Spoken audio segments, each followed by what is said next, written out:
வணக்கம் friends, welcome to tech tutor Tamil channel. இன்னைக்கு நம்ம வீடியோவில் என்ன பார்க்க போகிறோம் அப்படின்னா, ஜாவாவில் conditional operations or flow control statements தான் பார்க்க போகிறோம். இப்போ ஃபர்ஸ்ட் ஆஃப் ஆல் ஒரு ப்ரோக்ராம் பார்த்தீங்க அப்படின்னா சீக்வன்ஸ் ஆஃப் ஸ்டேட்மெண்ட்ஸ் தான் இருக்கும். இப்போ இந்த சீக்வன்ஸ் ஆஃப் ஸ்டேட்மெண்ட்ஸில் நம்ம அந்த ஃப்ளோவை ஒரு கண்ட்ரோல் பண்ணணும் அப்படின்றப்ப தான் இந்த கண்டிஷனல் எக்ஸ்பிரஷன்ஸ் யூஸ் பண்ணுறோம். இந்த கண்டிஷனல் எக்ஸ்பிரஷன்ஸில் இஃப் இருக்குது, இஃப் எல்ஸ் இருக்குது, எல்ஸ் இஃப் இருக்குது, நெஸ்டட் இஃப் இருக்குது. இது ஒன்னொன்றுக்கு என்ன டிஃபரன்ஸ் அப்படின்றத ஒரு ப்ரோக்ராமில் பார்க்கலாம். அதேபோல் ப்ரெசன்டேஷன்லையும் அந்த ஃப்ளோ எப்படி கண்ட்ரோல் ஆகும் அப்படின்றத பார்க்கலாம். அதே போல் இந்த இஃப் இந்த எல்ஸ் இஃப்லாம் பார்க்குறோம்ல, இதில் முக்கியமானது என்னென்னா ஒரு கண்டிஷனை பேஸ் பண்ணி தான் இது ஒர்க் ஆகும். அந்த கண்டிஷன் பூலியன் கண்டிஷன். பூலியன் கண்டிஷன்னா உங்களுக்கு தெரியும், அந்த எக்ஸ்பிரஷன் அது எய்தர் ட்ரூ ஆர் ஃபால்ஸை தான் ரிட்டர்ன் பண்ணும். இப்போ ட்ரூ ரிட்டர்ன் பண்ணுச்சுன்னா அதில் இருக்கிற பிளாக் ஆஃப் ஸ்டேட்மெண்ட் எக்ஸிக்யூட் ஆகும். இப்போ ஃபால்ஸ் அப்படின்னா அது இப்போ இஃப் ட்ரூ ரிட்டர்ன் பண்ணுச்சுன்னா இஃப் பிளாக் எக்ஸிக்யூட் பண்ணும். இப்போ ஃபால்ஸ்னா எல்ஸ் பிளாக் எக்ஸிக்யூட் பண்ணும். அது போல தான் எல்ஸ் இஃப் மற்ற எல்லாத்தையும் நம்ம பார்க்கலாம்.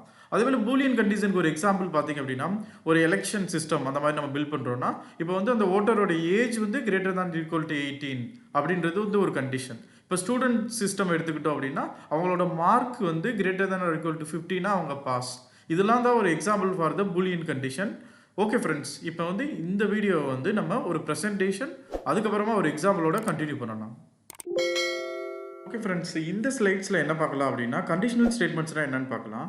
ஸோ கண்டிஷனல் ஸ்டேட்மெண்ட்னா இப்போ இங்கே பார்த்தீங்கன்னா இதுக்கு முன்னாடியும் ஒரு செட் ஆஃப் ஸ்டேட்மெண்ட்ஸ் இருக்குது, இதுக்கு பின்னாடியும் ஒரு செட் ஆஃப் ஸ்டேட்மெண்ட் இருக்குது. இங்கே கண்டிஷன் அப்படின்றது தான் பூலியன் கண்டிஷன். இந்த பூலியன் கண்டிஷன் அப்படின்றது இப்போ நம்ம இங்கே ஒரு எக்ஸ்பிரஷன் கொடுக்குறோன்னா அது எய்தர் ட்ரூ ஆர் ஃபால்ஸ் தான் ரிட்டர்ன் பண்ணும்போது. ஸோ எக்ஸாம்பிளுக்கு age greater than equal to 18, mark greater than equal to 50. இதுதான் இந்த பூலியன் கண்டிஷன். எக்ஸாம்பிள் இப்போ இஃப் அப்படின்ற லாஜிக் பார்க்குறோம் அப்படின்னா, ஃபர்ஸ்ட் கண்டிஷன் செக் பண்ணுவோம்.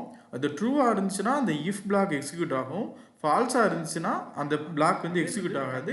அடுத்து இருக்கிற கண்டிஷன் ட்ரூவாக இருந்துச்சுன்னா இஃப் பிளாக் எக்ஸிக்யூட் ஆகும், கண்டிஷன் ஃபால்ஸாக இருந்துச்சுன்னா எல்ஸ் பிளாக் எக்ஸிக்யூட் ஆகும். இது இஃப் எல்ஸ் அப்படின்றது. இந்த இஃபோ அல்லது எல்ஸோ எக்ஸிக்யூட் ஆயிடுச்சுன்னா நம்மளுக்கு rest of the program continue ஆகும். இது இஃப் எல்ஸ். அடுத்து நம்ம பார்க்குறது பார்த்தீங்கன்னா எல்ஸ் இஃப். இந்த எல்ஸ் இஃப் என்னன்றது பார்த்தீங்கன்னா, நம்ம இஃப் எல்ஸில் பார்த்தீங்கன்னா இஃப்ன்ற ஒரு இடத்துல மட்டும் தான் கண்டிஷன் செக் பண்ணுவோம். இப்போ நீங்கள் ஒரு சினாரியோவில் மல்டிபிள் கண்டிஷன் நீங்கள் செக் பண்ணணும்னு நினச்சிங்க அப்படின்னா, ஃபர்ஸ்ட் இஃப்ல இந்த கண்டிஷன் எக்ஸிக்யூட் ஆகும். இப்போ இது ட்ரூவாக இருந்துச்சுன்னா இந்த ஸ்டேட்மெண்ட் எக்ஸிக்யூட் ஆகும், அடுத்து rest of the program execute ஆகும். இப்போ எக்ஸாம்பிள் இது ஃபால்ஸ் ஆயிடுச்சுன்னா அடுத்த கண்டிஷன் எக்ஸிக்யூட் ஆகும். இது ட்ரூவாக இருந்துச்சுன்னா கண்டிஷன் 2 ட்ரூவாக இருந்துச்சுன்னா ஸ்டேட்மெண்ட் 2 எக்ஸிக்யூட் ஆகும், அடுத்து rest of the program work ஆகும். அதே போல் தான் கண்டிஷன் 3, கண்டிஷன் 4 அப்படின்றது ஒரு கண்டிஷனாக செக் பண்ணிட்டு போகும். பட் ஃபஸ்ட்டு கண்டிஷன் ட்ரூ ஆச்சுன்னா அடுத்த கண்டிஷன் எதுவுமே எக்ஸிக்யூட் ஆகாது. ஸ்ட்ரெயிட்டாக கண்டிஷன் ட்ரூ ஆச்சுன்னா ஸ்டேட்மெண்ட் 1 எக்ஸிக்யூட் பண்ணும், rest of the program execute பண்ணும். ஒரு கண்டிஷன் ஃபெயில் ஆகிறப்ப தான் நெக்ஸ்ட் கண்டிஷன் எக்ஸிக்யூட் பண்ணும். இப்போ எந்த கண்டிஷனுமே சாட்டிஸ்ஃபை ஆகலைன்னா எல்ஸ் பிளாக் எக்ஸிக்யூட் ஆகும். இதுதான் எல்ஸ் இஃப். இது ஏன் எல்ஸ் இஃப் லேடர் அப்படின்னு சொல்கிறோன்னா, ஒரு கண்டிஷனுக்கு அப்புறம் ஒரு கண்டிஷன் அப்படின்றதுனால இது எல்ஸ் இஃப் லேடர் அப்படின்னு சொல்கிறோம். அதே போல் இஃப் எல்ஸாக இருக்கட்டும், எல்ஸ் இஃபாக இருக்கட்டும், இஃப் மேண்டேட்ரி. இஃப் இருந்தால் தான் நீங்கள் எல்ஸோ எல்ஸ் இஃபோ இருக்க முடியும். அதனால் இஃப் மேண்டேட்ரியாக இருக்கும். அடுத்து நம்ம பார்க்குறது நெஸ்டட் இஃப். இந்த நெஸ்டட் இஃப்ன்றது என்னென்னு பார்த்தீங்கன்னா, இஃபுக்குள்ளே இஃப் எழுதுறது. ஸோ எக்ஸாம்பிளுக்கு ஒரு கண்டிஷன் எடுத்துக்கலாமே. ஒரு ஸ்டூடெண்ட் இருக்காங்க. இப்போ ஸ்டூடெண்ட் பாஸ் ஆஃப் ஃபெயிலான்னு கண்டுபிடிக்கணும். இப்போ ஸ்டூடெண்ட் பாஸ் ஆஃப் ஃபெயிலான்னு கண்டுபிடிக்கிறதுக்கு 2 கண்டிஷன் இருக்குது. ஒன்று அவர் 50% அட்டெண்டன்ஸ் வச்சிருக்கணும், அப்புறமா மார்க் 50% மேலே எடுத்துருக்கணும். இப்போ இந்த 2 கண்டிஷனும் மீட் ஆனால் தான் அந்த ஸ்டூடெண்ட் பாஸ். ஸோ இந்த மாதிரி ஒரு மல்டிபிள் கண்டிஷனை நம்ம செக் பண்ணணும் அப்படின்னா அதுக்கு தான் நெஸ்டட் இஃப்.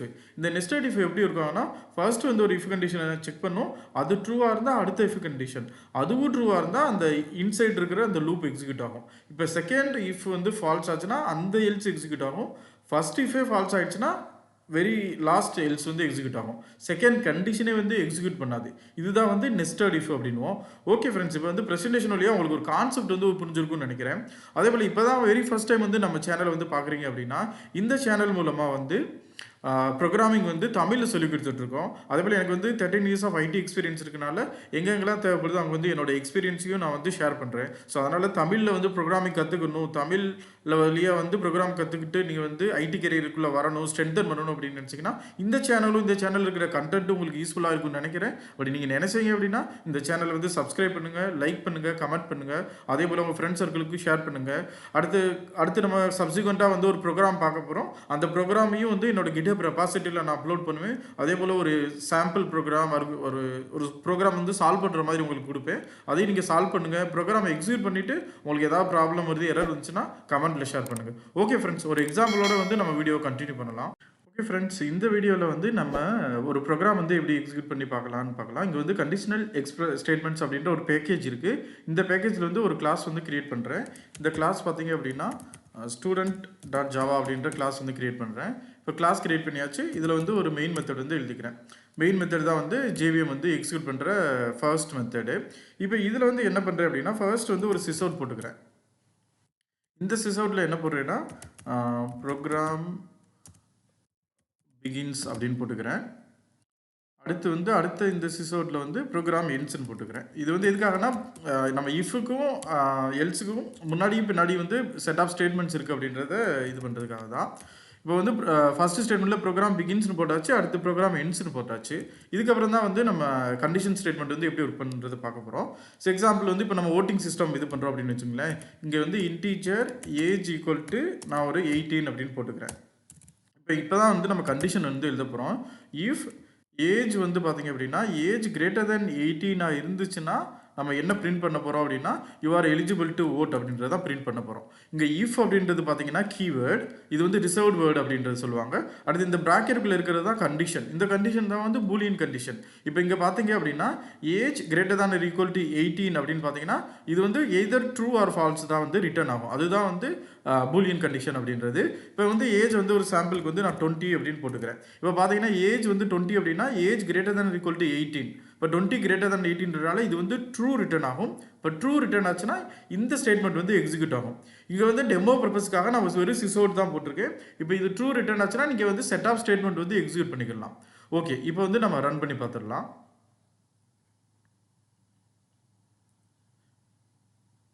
இங்கே பார்த்தீங்க அப்படின்னா ப்ரோக்ராம் பிகின்ஸ் எக்ஸிக்யூட் ரன் ஆயிடுச்சு, எண்டும் பிரிண்ட் ஆயிடுச்சு, you are eligible to vote அப்படின்னு பிரிண்ட் ஆயிடுச்சு. ஓகே, இப்போ வந்து ஸ்டூடெண்ட்டுக்கு வந்து ஏஜ் வந்து 10 தான் ஆகுது அப்படின்னா இப்போ எப்படி வந்து நம்ம ப்ரோக்ராம் வந்து ஒர்க் ஆகுது அப்படின்னு பார்க்கலாம். இங்கே பார்த்தீங்கன்னா இந்த அவுட்புட்டில் வெறும் program begins and program ends தான் இருக்குது. ஏன்னா வந்து இந்த இஃப் கண்டிஷன் வந்து ஃபால்ஸ் ஆனனால இந்த பீஸ் ஆஃப் கோடே எக்ஸிக்யூட் ஆகலை.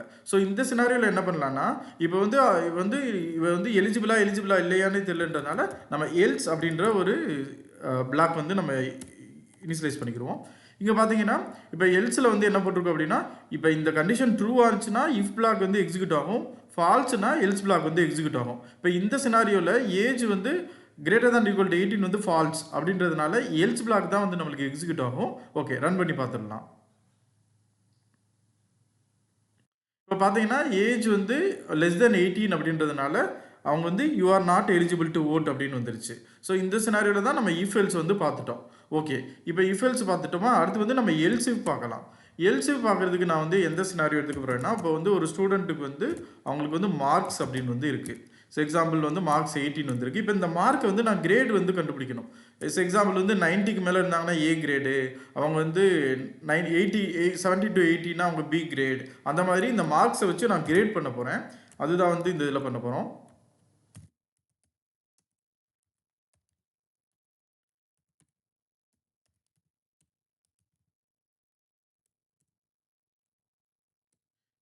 பார்த்தீங்கன்னா இஃப் மார்க் கிரேட்டர் தென் 90னா நம்ம வந்து கிரேட் ஏ அப்படின்னு போடுறோம். அடுத்து வந்து எல்ஸ் இஃப்குள்ளே போட்டு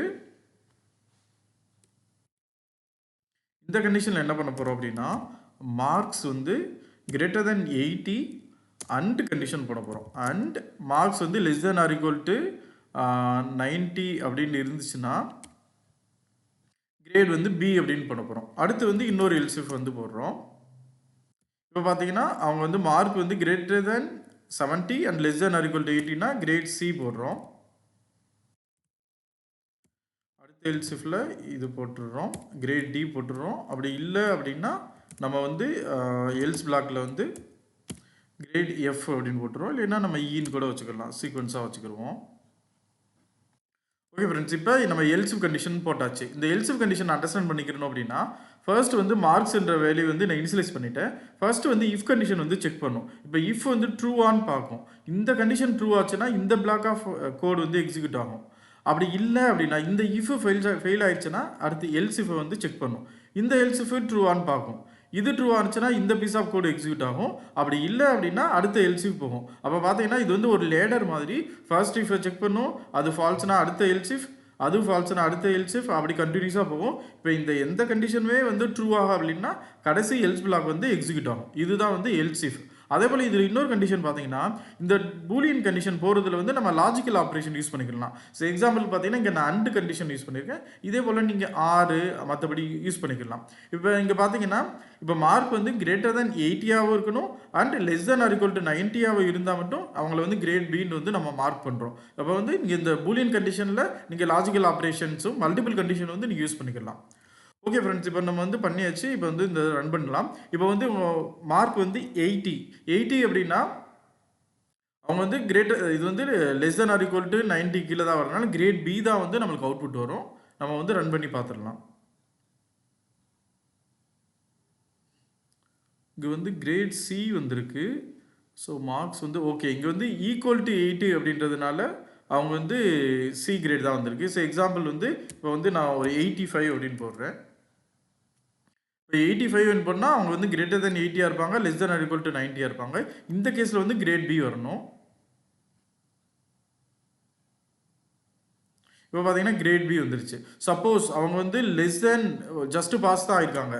எக்ஸாம்பிள் வந்து 50 மார்க்ஸ் தான் எடுத்திருக்காங்க அப்படின்னா இப்போ வந்து 15 போட்டாச்சு. நான் ரன் பண்ணுறேன்.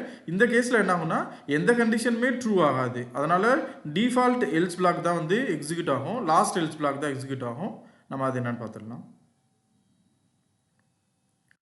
ஸோ இப்போ பார்த்தீங்கன்னா கிரேட் இ தான் வந்து பிரிண்ட் ஆகிருக்கு. ஏன்னா எந்த ஒரு இஃபோ எல்சிஃபோ வந்து ட்ரூ ஆகலை. அதே போல் இந்த கண்டிஷன் வந்து ஆர்டராக தான் வரும், சீக்வன்ஸாக தான் வரும். ஸோ இது ஃபஸ்ட்டு இந்த கண்டிஷன், அடுத்து இந்த கண்டிஷன், அடுத்து இந்த கண்டிஷன் அப்படின்னு சீக்வன்ஸாக தான் வரும். அடுத்து நம்ம என்ன பார்க்க போகிறோம்னா நெஸ்டட் இஃப் தான் பார்க்க போகிறோம். நெஸ்டட் இஃப் பார்க்குறதுக்கு வந்து 2 பேராமீட்டர் நான் வந்து யூஸ் பண்ணிக்கிறேன். மேபி ஃபர்ஸ்ட் வந்து மார்க்ஸ் வச்சுக்கிறேன், அடுத்து வந்து அட்டெண்டன்ஸ் வச்சுக்கிறேன். இப்போ ஃபஸ்ட் என்ன பண்ணணும்னா அட்டெண்டன்ஸ் வந்து செக் பண்ணணும். இஃப் அவங்களோட அட்டெண்டன்ஸ் வந்து கிரேட்டர் தேன் 50 இருந்து அதுக்கப்புறம் இன்னொரு இஃப் யூஸ் பண்ண போகிறேன். அந்த இஃபில் என்ன பண்ண போகிறேன் அப்படின்னா அவங்க மார்க்ஸ் வந்து greater than or equal to 50 இருந்தால் இங்கே வந்து கிரேட்டர் தேன் ஈக்குவல் டு போட்டுக்கிறேன். கிரேட்டர் தேன் ஈக்குவல் டு 50 இருந்தால் ஸ்டூடெண்ட் வந்து பாஸ்ட், அப்படி இல்லைன்னா ஸ்டூடெண்ட் வந்து ஃபெயில்டு. இப்போ இந்த எல்ஸில் என்ன பண்ண போகிறேன் அப்படின்னா ஒரு டிஃபால்ட் எல்ஸில் போட்டுட்டு அந்த இதில் வந்து சிசோட் வந்து என்ன போட்டுடலாம் அப்படின்னா ஸ்டூடெண்ட் வந்து நாட் எலிஜிபிள் ஃபார் எக்ஸாம் அந்த மாதிரி போட்டுடலாம். ஓகே, இதுதான் வந்து நெஸ்டட் இஃப். இந்த சினாரியோ என்னன்னு பார்த்தீங்கன்னா இப்போ ஸ்டூடெண்ட் வந்து மார்க் இருக்குது, அட்டெண்டன்ஸ் இருக்குது. இப்போ அவரோட அட்டெண்டன்ஸ் வந்து கிரேட்டர் தேன் 50% இருந்தால் தான் அவர் எக்ஸாம் எழுதவே அலோவ் பண்ணுவோம். அப்போ ஃபர்ஸ்ட் இஃப் வந்து நம்ம செக் பண்ணுவோம். இப்போ அட்டெண்டன்ஸ் வந்து கிரேட்டர் தேன் 50 இருந்தால் அடுத்து வந்து மார்க் செக் பண்ணுவோம். இந்த மார்க்கும் கிரேட்டர் தேன் 50 இருந்தால் வந்து ஸ்டூடெண்ட் பாஸ்ட்டு, அப்படி இல்லைன்னா ஸ்டூடெண்ட் வந்து ஃபெயில்டு. இப்போ ஸ்டூடெண்ட் வந்து அட்டெண்டன்ஸே எலிஜிபிலிட்டி இல்லை அப்படின்னா இந்த இஃபே ஃபெயில் ஆகிடுச்சுன்னா மற்ற இந்த பீஸ் ஆஃப் கோடே எக்ஸிக்யூட் ஆகாது. டேரெக்டாக இந்த இஃப் வந்து ஃபால்ஸ் ஆகிடுச்சுன்னா இந்த எல்ஸுக்கு வந்துடும், student is failed due to low attendance வந்துடும். ஓகே, இப்போ வந்து நம்ம சாம்பிள் இன்புட் என்ன இருக்குன்னா மார்க் வந்து 50 இருக்குது, அட்டெண்டன்ஸ் வந்து 75 இருக்குது. அப்போனா இந்த ரெண்டு இஃபுமே வந்து சாட்டிஸ்ஃபை ஆகிறனால ஸ்டூடெண்ட் வந்து பாஸ்டுன்னு தான் வரும். நம்ம வந்து ரன் பண்ணி நம்ம அவுட்புட் பார்த்துடலாம். இங்கே பார்த்தீங்க அப்படின்னா இங்கே ஹைலைட் பண்ணி பார்த்தீங்கன்னா ஸ்டூடெண்ட் இஸ் பாஸ்ட் வந்துருச்சு. ஸோ எக்ஸாம்பிள் வந்து இப்போ வந்து அட்டெண்டன்ஸே நான் கம்மி பண்ணுறேன். இப்போ வந்து அவங்க வந்து 40 தான் இருக்குது அட்டெண்டன்ஸு. அப்போ என்ன ஆகுனா இந்த கண்டிஷனே ஃபெயில் ஆயிரும். இந்த ஃபர்ஸ்ட் கண்டிஷனே ஃபெயில் ஆயிடுச்சுன்னா இதுக்குள்ளே இருக்கிற பிளாக்கே வந்து எக்ஸிக்யூட் ஆகாது, டைரெக்டாக இந்த எல்ஸ் பிளாக் வந்துடும். Student is failed due to low அட்டெண்டன்ஸ்னு வரும். இப்போ அதையும் நம்ம ரன் பண்ணி பார்த்துடலாம். ஓகே, இங்கே பார்த்தீங்கன்னா student is failed due to low attendance. Okay friends, இதுதான் வந்து நெஸ்டட் இஃப். சோஃபார் நம்ம பார்த்தது என்னென்ன பார்த்தோம் அப்படின்னா இஃப் பார்த்தோம், இஃப் எல்ஸ் பார்த்தோம், அடுத்து வந்து எல்ஸ் இஃப் பார்த்தோம், இப்போ கடைசியில் பார்த்தீங்கன்னா நெஸ்டட் இஃப் பார்த்தோம். இதெல்லாம் தான் வந்து condition statement. Across the application வந்து மல்டிபிள் பிளேஸில் வந்து இந்த இஃப் எல்ஸ்லாம் வந்து யூஸ் பண்ணுவோம். ஸோ உங்களுக்கு வந்து இந்த கான்செப்ட்ஸும் அந்த சாம்பிள்ஸ் வந்து புரிஞ்சிருக்குன்னு நினைக்கிறேன். இந்த சோர்ஸ் கோடையும் நான் வந்து என்னோட GitHub ரெபாசிட்டரியில் வந்து அப்லோட் பண்ணுறேன். அதோட லிங்க்கை வந்து டிஸ்கிரிப்ஷனில் ஷேர் பண்ணுறேன். கண்டிப்பாக டவுன்லோட் பண்ணி எக்ஸிக்யூட் பண்ணுங்கள். எக்ஸிக்யூட் பண்ணி பார்க்குறப்ப உங்களுக்கு எரர் வருது, எக்ஸப்ஷன் வருதுன்னா கமெண்ட்டில் ஷேர் பண்ணுங்கள். ஓகே ஃப்ரெண்ட்ஸ், உங்களுக்கு வந்து இந்த வீடியோ அந்த கண்டென்ட் வந்து பிடிச்சிருக்குன்னு நினைக்கிறேன். பிடிச்சிருந்துச்சுன்னா இந்த சேனலை வந்து லைக் பண்ணுங்கள், சப்ஸ்கிரைப் பண்ணுங்கள், கமெண்ட் பண்ணுங்கள். அதே போல் உங்கள் ஃப்ரெண்ட்ஸ் சர்க்கிளுக்கும் ஷேர் பண்ணுங்கள். சப்சிக்வெண்ட் வீடியோஸில் வந்து சுவிட்ச் கேஸ் எப்படி யூஸ் பண்ணுறது, லூப்பிங் எப்படி யூஸ் பண்ணுறது அப்படின்றத பார்க்கலாம். ஓகே ஃப்ரெண்ட்ஸ், தேங்க்ஸ் ஃபார் வாட்சிங். உங்களை மீண்டும் இன்னொரு வீடியோவில் சந்திக்கிறேன்.